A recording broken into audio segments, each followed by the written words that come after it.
Hi పిల్లలు, ఈరోజు నేను మరొక కథతో మీ ముందుకు వచ్చేసాను. కథ పేరు చిలక జింక స్నేహం. ఒక అడవిలో స్నేహితులైన చిలక జింక ఉండేవి. ఒకరోజు వేటగాడు అడవిలో వల పన్నాడు. ఆహారం కోసం వెళ్తున్న జింక ఆ వలలో చిక్కుకుంది. జింకను భుజం మీద వేసుకొని వేటగాడు ఇంటికి బయలుదేరాడు.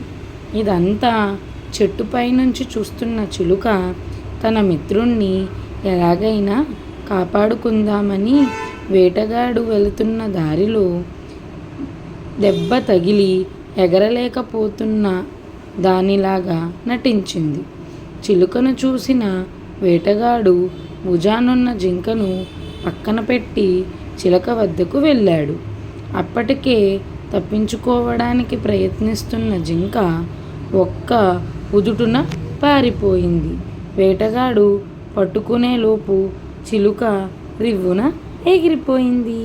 నీతి: నిజమైన స్నేహం ఆపదొచ్చినప్పుడు ఎట్టి పరిస్థితుల్లోనూ విడిచిపెట్టదు.